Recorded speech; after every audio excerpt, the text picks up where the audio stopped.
sinagot na to ni Gerald and Kim na sila yung soulmate ng isa't isa. So siguro except for baby Stanley, paano nyo malalaman na na-find nyo na yung soulmates? Siyempre, Ate Isay muna.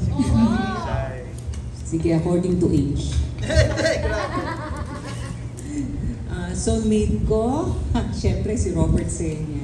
Nag-umpisa kami bilang mabuti, matalik na magkaibigan. Just like si Kim and si Jen, na magkaibigan na naging nagkaibigan, travel buddies. So even up to now, we really spend time na magkasama kami pati sa trabaho, maglayas-layas namin. And we really enjoy our life together. And I think I found my soulmate in him.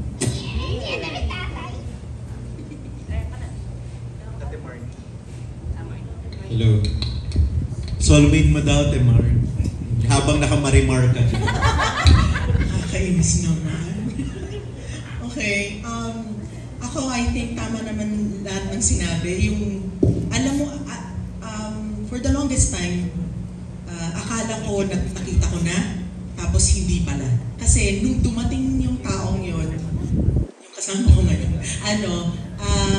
alam ko na agad, nung unang beses ko pa lang na nakilala. Tapos alam ko na, nasabi ko sa sarili ko na, whatever happens, yung taong to, magiging part ng buhay ko. So I know na, yun yung indication na kaya alam ko na yun. Huwag isistan. Okay. Miss Pangilinan. Hindi ko nga ho alam eh. Hindi ko pa nahahanap. Siguro pag nahanap ko, malalaman ko kung paano. Kung meron ho kayong mga suggestion, recommendation, tumatanggap po ako. Ayun, ako hindi ko pa rin alam eh. Hindi ko pa mapagtanto. Pero pakiramdam ko dapat yung sasamahan ka sa hirap at ginawa. Siguro gano'n. Tsaka yung kilala kong bilang sino ka talaga. Hindi lang kung anong nakikita sa'yo ng tao, di ba? Yung tatanggapin ka ng buo. Feel ko yun dapat naman solve. Sino yan? Name drop? Si Jovelyn natin, Jovelyn. Hindi ko pa alam kung siya na. Pero kung siya na ang bigay ni Lord, hindi right timing. Sana.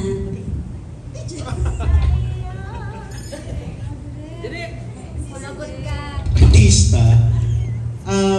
I'm with someone right now, but I can, say it forward na. I don't know. I don't know what a soulmate is. Ako kasi tipo with my past relationships, nakita ko yung sarili ko na hindi ako nafo-fall in love na, may in love ako dito. Ako kasi yung tipo na nag-aaral eh. Yung makakarelasyon ko, dapat kaibigan ko muna siya. Tapos kaya ako long-termer. Ang mga relationships ko, matatagal. Pinaka-maiksi na 5 years. So, kaibigan ko muna bago ko nakakarelasyon. I'm in a 5-year relationship right now. And feeling ko naman, kasi, lahat nagbabago eh. So, palagay ko nagbabago rin ang kaluluwa. With experience, with the love that they give and, receive. We get to mold our own soul eh. So, if the souls are changing, it's very hard for us to really, be with a soulmate, that is. Kasi, ang hirap na nga makilala yung sarili, maghanap ka pa ng swak na swak sa'yo, sobrang swerte na naman. Thank you very much. That was G. Trilliana of Malaya. Up next, we have Mark Magadia of Maganda Ba Movie. Hello guys. So, kasama ko muna sa cast. Sorry. Nabablank ko. Sa cast, can you tell us something about the characters that you're playing? Tapos ano yung nagiging inspirasyon ninyo? Or parang naging excited kayo to play the characters that you are portraying? Ayun. Hi po, ako po Hello. kasi yung part mini po sa pelikula. Sobrang thankful ako kay Direk kasi sinama niya ako dito. Kasi alam niyang mahilig kami manood ng K-drama lagi. Ayun, pinagpupuyatan namin nila Lauren. Tapos nung sinabi niyang mag-shoot sa Korea, nag-aral kami nanood, lalo na ako kasi yung role, Korean talaga. Yun, si Park Mini, boss siya, CEO ng Park Empire Korea. At boss nila, Juanito at Sonny Boy. Sonny Boy.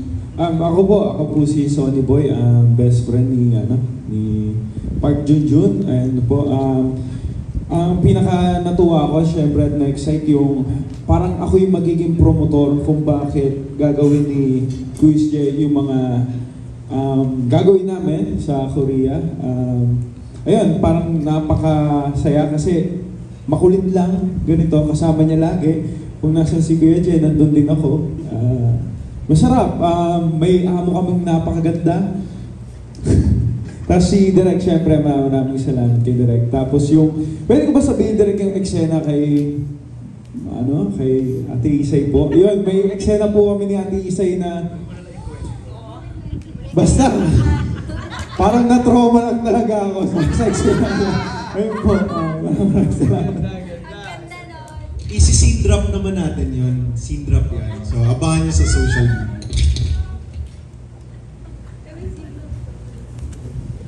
Buti pa sila nakapunta ng Korea, ako hindi. Pero I'm very thankful na nakasama ako sa pelikulang to at finally nakatrabaho ako sa Direk Daryl kasi dapat makakasama ako dun sa una pero hindi natuloy and this time natuloy. And maybe siguro kukwento ko yung first scene ko na ginawa dito sa pelikula.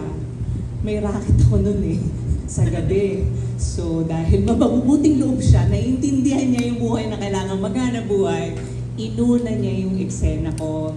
Yung eksena ko parang more than 7 minutes. And knowing Direk Daryl na mahilig siya ng isang take, ang dami-dami kong sinasabi at pinapunta niya ako dito, pinapunta doon, pinabalik dito ka favor, dito. Siyempre, first time yun. Walang second take, walang close up, walang malayo, wala, isang go. Hanapin mo yung camera mo, make sure na alam mo ang blocking mo.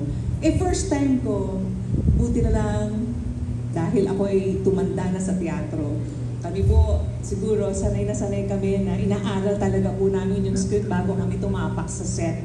So, and knowing him, kailangan kong magpakitang gilas. And I think... It was 7 minutes. It was 7 minutes na shot na naglalakad siya sa dagat. So, tapos, may araw sa harapan, so nakakasilaw, kailangan niyang hanapin. 7 minutes full. Isang buong bloke ng script. First take ng buong pelikula sa Pilipinas. 1 take lang kinuha ni Miss Isay Alvarez. So, napakahusay. At dahil doon, binigyan niya ako ng pabuya. Sabi niya, ito bumili ka na regalo mo.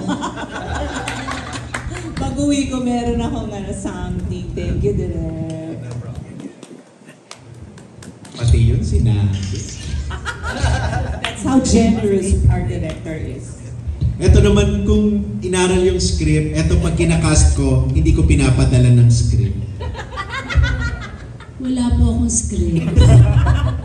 So dumating ako doon, ang alam ko lang kasali ako.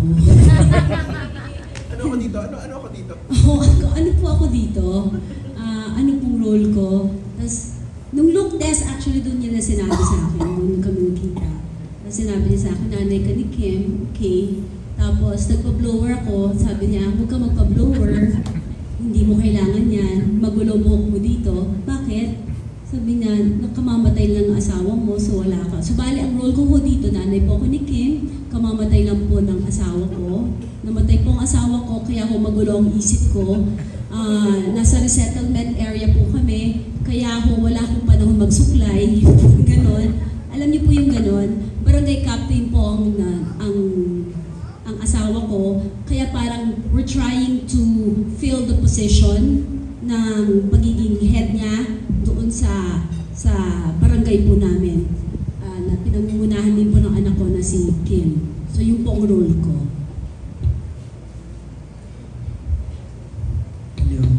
Okay, ako naman, ang role ko, City Administrator Canlas dito. So, gobyerno, kasama nila. First time ko maka-work si Direk, and sobrang it's an honor talaga na makasama. Nag-enjoy ako. Nung sinabi City Administrator yung role, so sabi ko, may script. Gusto ko sana basahin. Siyempre, babasahin ko muna para aralin ko yung script. Pagdating, wow!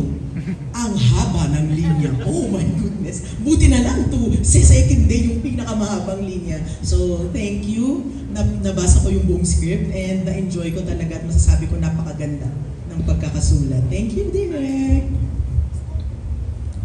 Hello po everyone. I'm Stanley po as MM Patikon. And sobrang saya ko lang po talaga na nakakasama ko po si Direk.